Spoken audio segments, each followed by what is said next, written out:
ең сүйікті пендесі ол кім екен? Пайғамбарымыз Мұхаммед саллаллаху алейхи уассалам екен. Жер бетінде, мына әлемде ең көп оқылатын кітап кімнің өмірі? Мұхаммед саллаллаху алейхи уассаламның өмірі, әлбетте Құраннан кейін. Және ең көп тыңдалатын кімнің өмірі?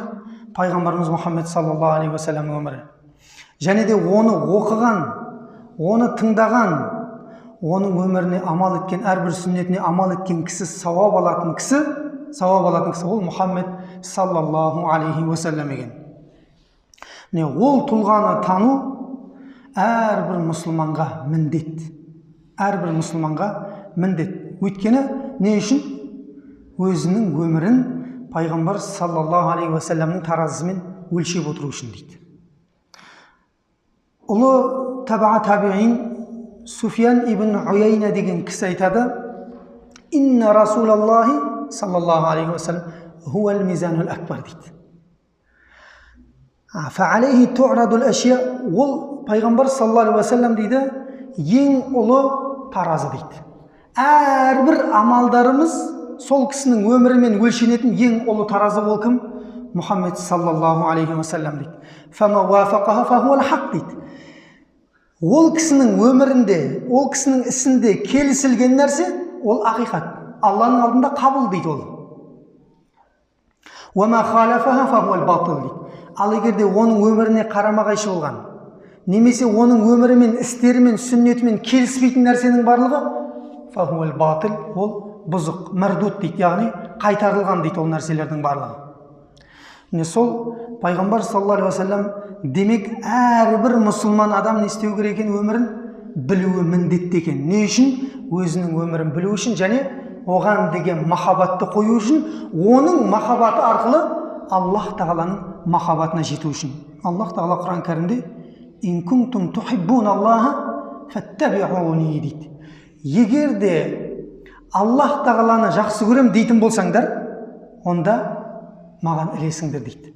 Аллах та сендерді жақсы көріп, күнәларыңды кешіріп жібереді дейді Аллах тағала Құран кәрімде, пайғамбар саллаллаху алейхи уассаламның тілімен. Сондықтан Аллах тағаланы жақсы көрем деп айтып, пайғамбар саллаллаху алейхи уассаламның өмірін білмейтін болсаңыз, онда ол өтірік әңгіме. Ал қашан адам баласы пайғамбар саллаллаху алейхи уассаламның өмірін толығымен біліп, соны өзінің өмірінде кейбір сүннеттер немесе барлық сүннеттерін қолдана алатын болса, онда ол мінекей Раббысының махаббатына жолығуға кетіп бара жатқан адам екен. Бұл сондай пайғамбар. Аллах тағала дәрежесін Құран кәрімде «Варафа'на лака зикрак» дейді. Біз сенің мәртебеңді, ей Мұхаммед, көтеріп қойғанбыз дәрежеңді дейді. Ұлық қылып қойғанбыз, біз сенің деп. Аллах тағала өзі көтеріп қойған. Қайдан білеміз оны? Әрбір азан шақырылған кезде не деп айтамыз біз? «Ашхаду анна Мұхаммадар Расулулла» айтамыз ба? Әлемнің бүкіл жерінде айтылып жатыр ма пайғамбар саллаллаху алейхи уассаламның есімі? Айтылып жатыр. Азан айтып болғаннан кейін азанның дұғасында ше? «Ати Мұхаммаданил уасилата вал фадила». Мұхаммедке уасиланы және абзалдығыңды нәсіп ет. Уасила деген не?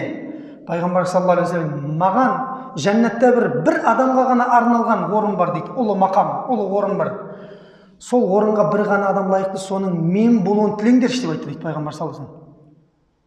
Ол уасила деген Аллах тағаланың жалғыз ғана жаратылысына беретін орын екен. Күнде 5 уақыт намаздан кейін дұғамызда не істейміз? Азаннан кейін пайғамбар саллаллаху алейхи уассаламға сол уасиланы тілейміз. Жәннаттағы ең ұлы дәрежені тілейміз. Иншалла сол дәреже сол кісіге болады деп те үміттенеміз. Және қашан біз «Ла илаха иллаллах» деп кәлима таухид дейді ғой, Алланы жалғыздау сөздерін айтқан кезде не деп айтамыз? Ар жағында «Мұхаммадун Расулулла» деп айтамыз. Алланың аты қашан зікір етіледі, айтылады? Міндетті түрде оның жанында кім айтылады? Мұхаммед саллаллаху алейхи уассалам айтылады екен. Сондай пайғамбардың өмірін білмеу, мен мұсылманмын деп мешітке келіп намаз оқып жүрген адамға айып болады екен. Сондықтан иншалла бүгіннен бастап осы пайғамбар саллаллаху алейхи вассаламның өміріне арналған сабақтардан қалмаңыздар. Аллах тағала нәсіп етсе соңына дейін жеткізіп бітіруімізді Аллах тағала нәсіп етсін деп тілейміз. Ілгердегі біз мынау өзіміздің дінімізден қатты алшақтап кеткендігіміз соншалық, ілгерідегі ғалымдар айтады, біз дейді пайғамбар саллаллаху алейхи уассаламның өмірбаянын Құран кәрімді жаттағандығымыз сияқты жаттап алатын едік дейді бала кезімізде. Аңғараңыз. Біз бала күнімізде Құран кәрімді жаттағандығымыз сияқты пайғамбар саллаллаху алейхи уассаламның мағази расулалла, яғни пайғамбар саллаллаху алейхи уассаламның жорықтары деген нәрселердің кітаптарының барлығын жаттап алатын едік дейді. Өкінішке орай біз ол нәрселерден алыстадық. Жаттамақ түгілі пайғамбар саллаллаху алейхи уассаламның жазылған қаншама қазақ тіліне аударылған кітаптар бар, оны да оқымаймыз. Шаң басып сөрелерде жатыр. Әлемде ең көп жазылған кітап пайғамбар саллаллаху алейхи уассаламның өмірбаянына арналған кітап екен. Әлемде ең көп жазылған кітап. Әлемде ең көп оқылатын кітап та соның өмірбаяны екен. Басқа біреудің өмірбаянын ешкім олай оқымайды екен да. Көрдіңіздер ме? Әрбір ғалымның өмірін оқып отырсаңыз, біздің исламдағы әрбір ғалымның өмірін оқып отырсаңыз, міндетті түрде пайғамбар саллаллаху алейхи уассаламға арналған шағын кітапша немесе үлкен кітап жазып кеткен. Қай ғалымды оқысаңыз да, оның міндетті түрде пайғамбар саллаллаху алейхи уассаламның өміріне арналған кітабын тауып аласыз.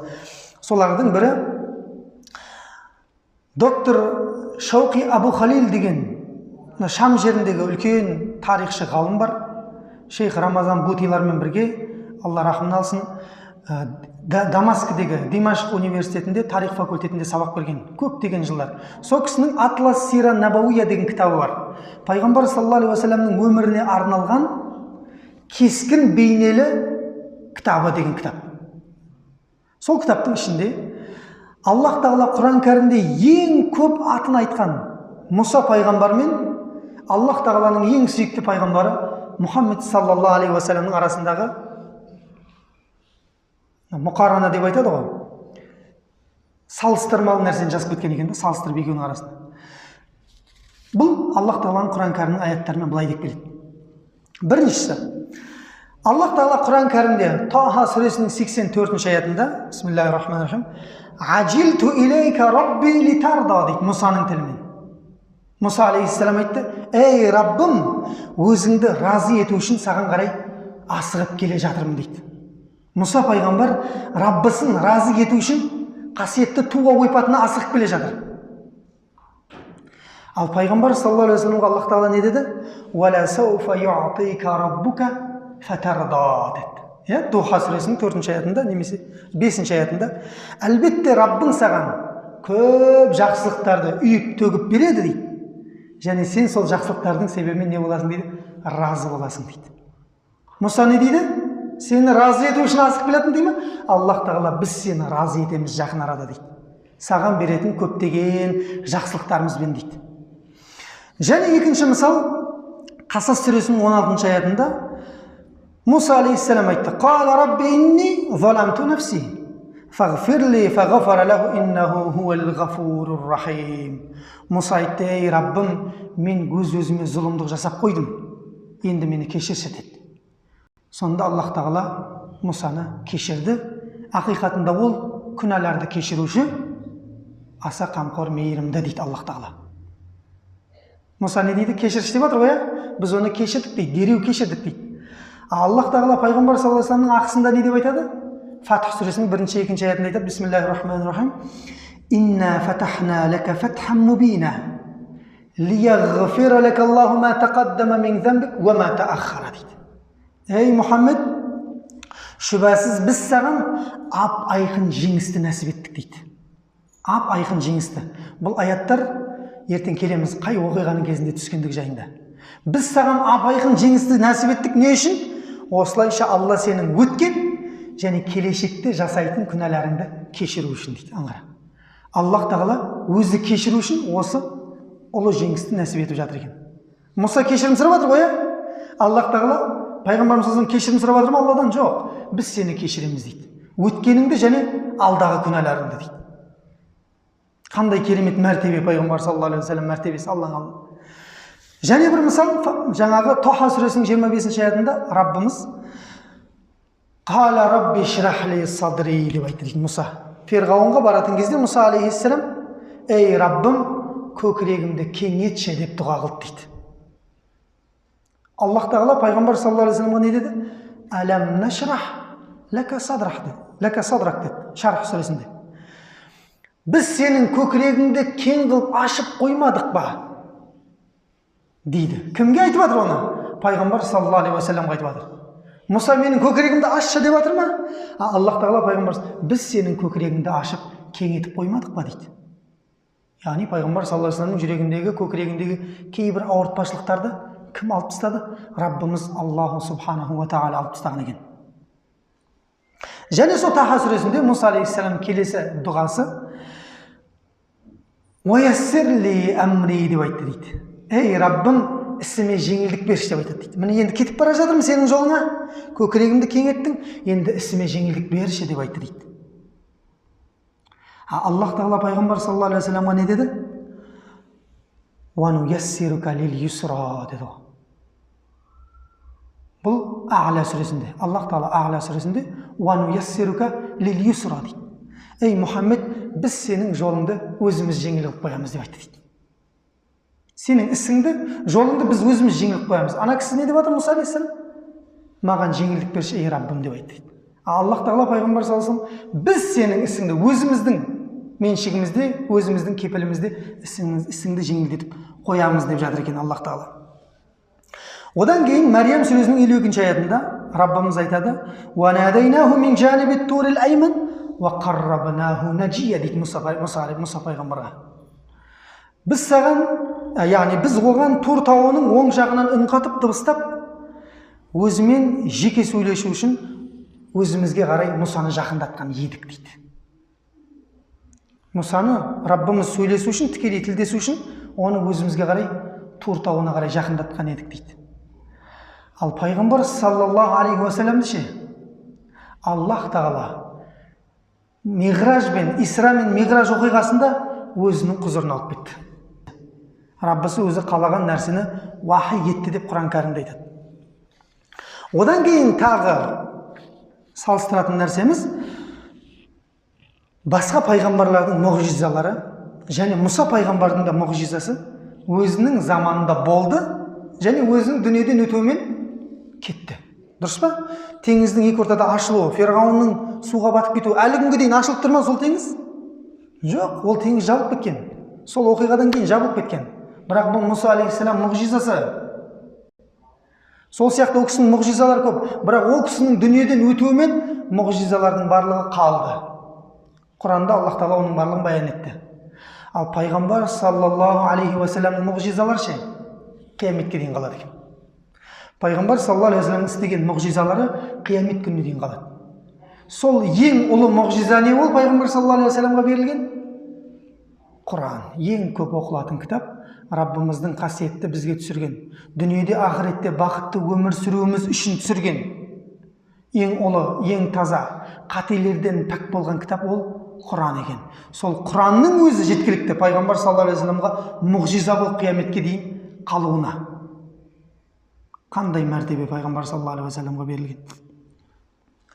Одан кейін соңғы салыстыратын нәрсеміз, бұл көп негізі, мен негізгілерін айтып жатырмын да. Аллах тағала Мұса пайғамбарды Бәни Исраил қауымына жіберген. Яғни Израил ұрпақтарына жіберген. Израил деген кім? Яқуб алейхиссалам. Исхақтың ұлы Яқуб, сол Исраил деп аталады. Соның ұрпақтарына жіберген Мұса алейхиссаламды. Ал пайғамбар саллаллаху алейхи уассаламды Аллах тағала күллі адамзатқа пайғамбар етіп жіберген екен. Ол адамға да, жындарға да пайғамбар болып келген. Ертең оқиғаларда келеміз, бір топ жындардың пайғамбар саллаллаху алейхи уассалам жанына келіп, исламды қабылдайтындығы жайында. Иншалла. Мінекей осылайша ғалымдарымыз пайғамбар саллаллаху алейхи уассаламды басқа да пайғамбарлармен салыстырып бірнеше оқиғаларды келтірген. Біз солардың мінекей маңыздысы болған, Құран кәрімде ең көп аты аталған пайғамбар Мұса алейхиссаламның өмірбаянымен салыстырып кеттік. Енді пайғамбар саллаллаху алейхи уассаламның өмірбаянын оқуда, немесе тыңдауда, немесе білуде біз үшін қандай пайда бар? Оны оқуда біз үшін пайда бар. Қандай пайда бар біз үшін? Ғалымдарымыз бірнеше пайдаларын айтады, солардың ең маңыздылары, ең біріншісі бұл күллі жан иесі өлімнің дәмін татады. Барлығымыз дүниеден өтеміз. Суға батып өлсең де, қасқыр жеп қойса да, жолбарыс жеп қойса да, орманда жатқышта жеп қойса да, адамзаттың барлығы барзах әлеміне түседі. Яғни қабірге әркім түседі. Сол қабірге түскен кездегі Мүнкәр мен Накир періштенің қоятын 3 сұрағының ішінде бар ма пайғамбар саллаллаху алейхи вассалам? Бар. Не деп айтады сұрақтың ішінде? Сендерге жіберілген ер кісі туралы не айтасың деп айтады екен. Ал білетін болсаң айтасың, білмесең неңді айтасың. Білмейтін адамдар айтады екен, біз ол туралы еститін едік деп айтады дейді. Ол туралы еститін едік бірдеңе деп айтады, бірақ ол айта алмайды кім екенін. Ал ол туралы білген, жүрегін оған деген махаббатқа толтырған кісі не деп айтады? Ол пайғамбар Мұхаммед саллаллаху алейхи уассалам деп айтады. Бізге жіберілген ер кісі Аллах тағаланың, ол Мұхаммед саллаллаху алейхи уассалам деп айтады. Бірінші пайдамыз дүниеден өткен кездегі тиетін пайдасы екен. Екінші пайдамыз Аллах тағаланың қасиетті болған жаңағы ұлы мұғжизасы Құран кәрімді түсіну үшін пайғамбар саллаллаху алейхи уассаламның өмірін білу міндетті. Пайғамбар саллаллаху алейхи уассаламның өмірін білместен Құран кәрімді тәпсірлеймін, немесе Құраннан мынадай аяттарда мынадай сүрені мына жақта түскен, мына жақта түскен деп айтамын деп айту, бұл ақылға мүлдем тура келмейді. Өйткені Құран кәрім 23 жыл бойы пайғамбар саллаллаху алейхи уассаламға әрбір оқиғаға байланысты түскен. 23 жыл бойы пайғамбарлық бізде 23 жылге жалғасты. 40 жасынан 63 жасына дейін. Демек, Құран кәрімді түсіну үшін міндетті түрде нені білу керек екен? Пайғамбар саллаллаху алейхи уассаламның өмірін білу керек екен. Одан кейінгі алатын пайдамыз әл-иқтида дейді. Иқтида деген не ол? Пайғамбар саллаллаху алейхи уассаламның өмірін естіп біліп оқыған кезімізде оның істеген ұлы амалдарын, сондай кішіпейіл көркем мінездерін бойымызға сіңіру керек екенбіз. Оның бойына кімдер сіңіреді? Оны пайғамбар саллаллаху алейхи вассалам бойындағы керемет қасиеттер мен асыл сипаттарды бойына кім сіңіреді екен? Оны сіңіретін адамдарды Аллах тағала Құран кәрімде айтып қойған. Адамдардың барлығы пайғамбар саллаллаху алейхи вассаламның өмірбаянын оқып, оны бойына сіңірмейді. Пайғамбар саллаллаху алейхи вассаламның өмірбаянын оқып, отырып діннен шығып кеткен адамдар бар. Мүртәд болып діннен шығып кеткен адамдар бар. Талай шығыстанушылар бар. Пайғамбар саллаллаху алейхи вассаламның өмірінде тағын дейді жаңағы бір қатесін тауып алып, содан шығарып алып, бірдеңелердің бықыстырып отыратын шығыстанушылар болған. Сонда солар пайғамбардың өмірін бізден көп оқыған олар. Солардың барлығы пайғамбардан үлгі, өнеге, асыл қасиеттерін бойына жинап жатыр ма? Жоқ, жинап жатқан жоқ олар. Демек, кімдерге Аллах тағала айтады Құран кәрімде? Мына кісілерге айтады екен. Бисмиллахир-рахманир-рахим. Лақад кана лакум фи расулиллахи усватун хасана лиман кана ярджуллаха вал яумал ахир ва закараллаха кафира. Үш-ақ адам ғана пайғамбар саллаллаху алейхи уассаламның өмірінен ұлы көркем өнегелерді алады дейді. Біріншісі кім? Раббысымен жолығатын сәтті үміт ететін кісілер дейді. Шынайы ертең Раббымның алдында тұрамын, мен есеп қисап беремін деген адам ғана пайғамбар саллаллаху алейхи вассаламның өмірінен не алады? Үлгі өнеге алады екен. Барлығы емес. Екіншісі кім? Вал яумал ахир. Қиямет күні, сот күніне сенген кісілер, сол күні Раббысының алдында жеке тұрып, мен Раббым сенің алдында есеп қисапта тұрамын деген кісілер пайғамбар саллаллаху алейхи вассалам не алады екен? Үлгі өнеге алады екен. Үшінші кімдер? Ва закараллаха кафира дейді. Аллах тағаланы көп еске алатын пенделер пайғамбар саллаллаху алейхи вассаламнан ұлы көркем мінездерді, өнегелерді ала алады екен. Барлық емес, адамдардың барлығы емес. Болмаса көп, біздің арамызда да көп. Ол Құранды да оқиды, ол пайғамбар саллаллаху алейхи вассаламның өмірбаянында оқиды. Бірақ оның бойында не бар? Оның бойында әлі қателіктер бар. Неге?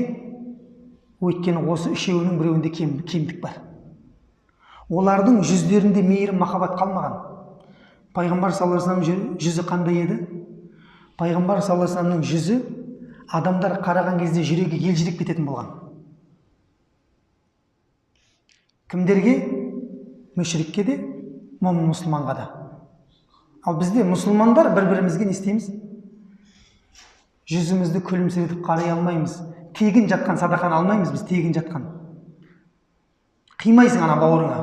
Ол андай, ол мындай деп жүресің. Қимайсың бауырыңа. Бірақ оның жүрегінде не бар екен? Дерт бар екен. Міне Аллах тағала Құран кәрімде осыны бізге айтқан екен.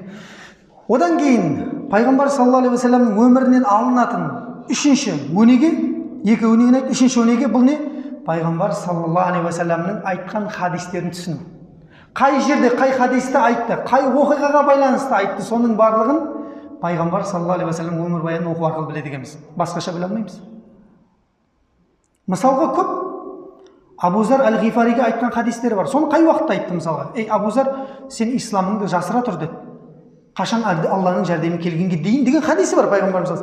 Оны қашан айтты пайғамбар саллаллаху алейхи уассалам? Абу Зар әл-Ғифари исламды қабылдауға келген кезде айтқан екен да. Оны білмесек, хадисті оқып отыра берсек, оқиғамен байланыстыра алмасақ, онда не болады? Демек, хадис туралы сөйлеуге біздің ақымыз жоқ екен. Төртінші алынатын нәрсеміз осы хадис екен. Бесінші алынатын нәрсе не? Бесінші алынатын нәрсе пайғамбар саллаллаху алейхи уассаламның өмірінде болған әрбір оқиғаларға байланысты тахсил айбра дейді. Яғни бір ғибрат пен өнегелерді алу. Мысалға, 3 жыл бойы пайғамбар саллаллаху алейхи уассалам не істеді? Жасырын дағуат жасады, жасырын исламға шақырды адамдарды. Содан қандай ғибраттар аламыз? Піл оқиғасы болды, дұрыс па?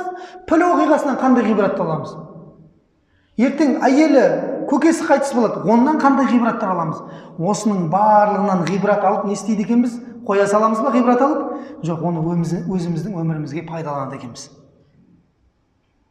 Бесінші алатын нәрсеміз пайғамбар саллаллаху алейхи уассаламның өмірінен керекті ғибраттар мен өнегелерді бойымызға сіңіру. Алтыншы алынатын нәрсе бұл пайғамбар саллаллаху алейхи уассаламның ұлы мұғжизаларын білу дейді.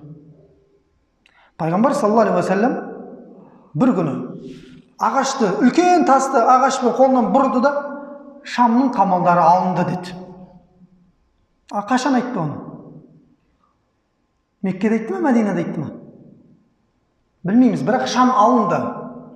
Шамның сарайлары алынды. Тағы да бұрды Йеменнің сарайлары құлады, алынды деді. Тағы да бұрды Парсының империясы жағасы патшалығы құлады деді. Қай уақытта айтты оны?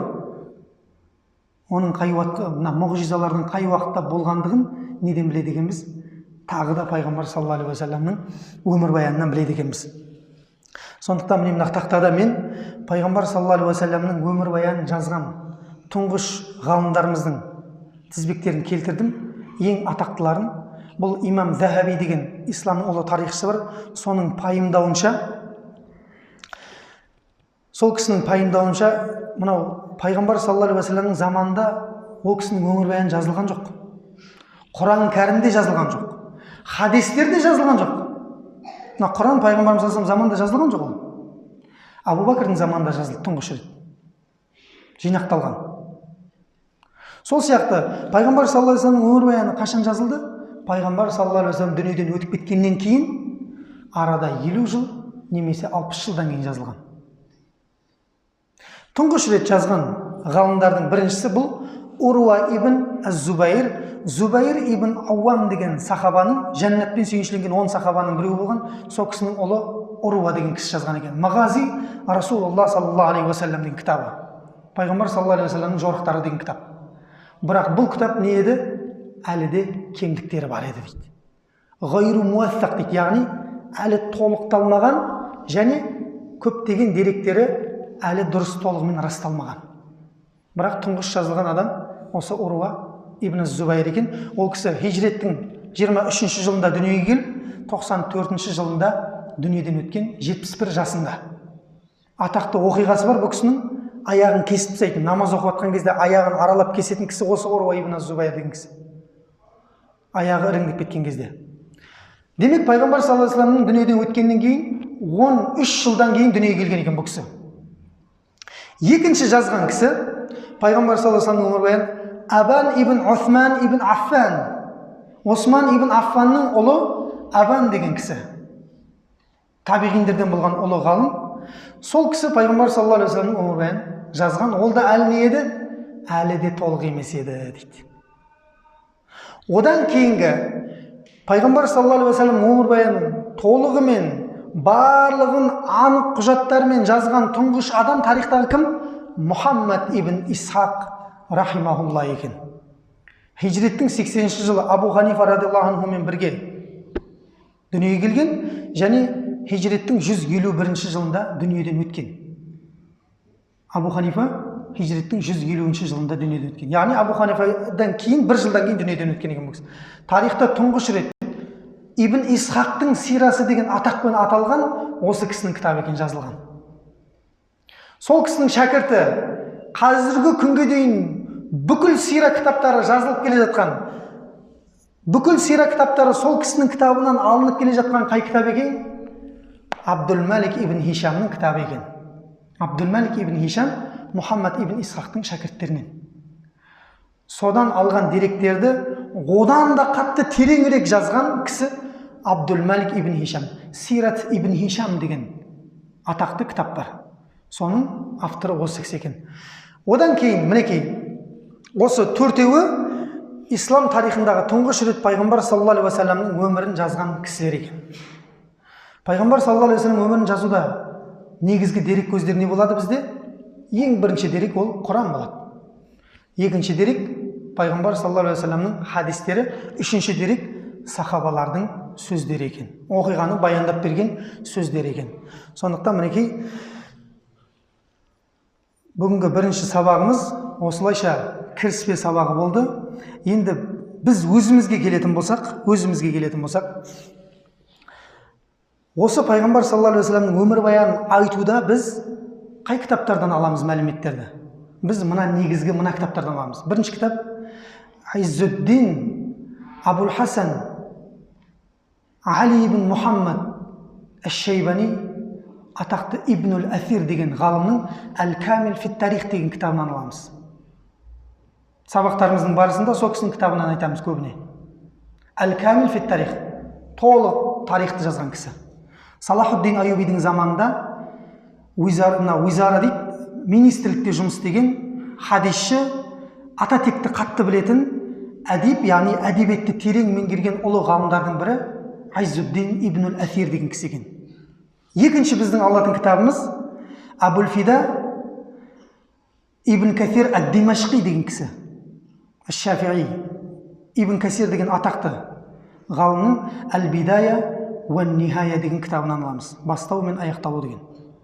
Екінші дерек көзіміз сол. Үшінші дерек көзіміз міне Рахиқул Махтум, әлемдік пайғамбар саллаллаху алейхи уассаламның өмірінде ғұламалар арасында үлкен жарыс болған кезінде Сафиур Рахман Мубарак Фури деген кісі Рахиқул Махтум деген кітапты жазып, әлемдік сира жарысында бірінші орын алған екен.